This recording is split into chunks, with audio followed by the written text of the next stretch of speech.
नमस्कार दोस्तों, स्वागत है आपका नॉलेज फैक्ट शो में, जहां हम लाते हैं आपके लिए दुनिया भर की सबसे बड़ी और ताजा रक्षा से जुड़ी खबरें।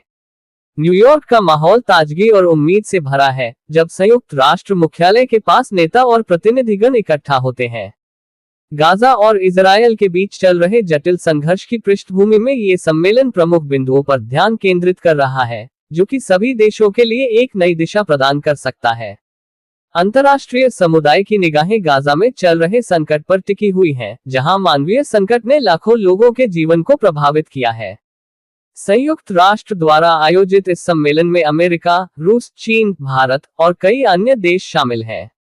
हर देश का प्रतिनिधि गाजा में स्थायित्व और शांति की कहानी को आगे बढ़ाने के दावे के साथ आया है। सभी एकजुट होकर शांति, संवाद और समाधान की दिशा में कदम बढ़ाने के उद्देश्य से यहां उपस्थित हैं। सम्मेलन की पहली प्राथमिकता हिंसा का अंत करना और मानवीय स्थिति को बेहतर बनाना है।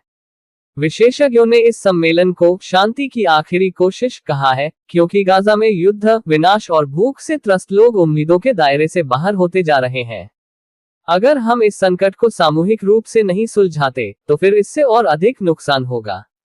सम्मेलन में 4 महत्वपूर्ण बिंदुओं पर विचार किया जाएगा: हमास का निरस्त्रीकरण, बंधकों की सुरक्षित रिहाई, फिलिस्तीनी प्रशासन में सुधार और 2 राष्ट्र समाधान लेना।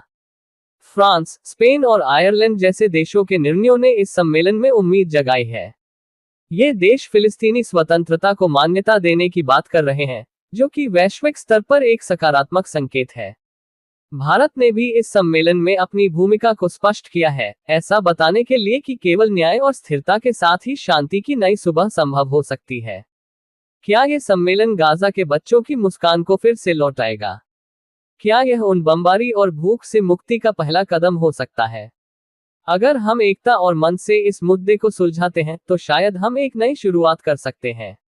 ये सवाल गाजा के भविष्य को लेकर है और हमें उत्तर खोजने की जरूरत है।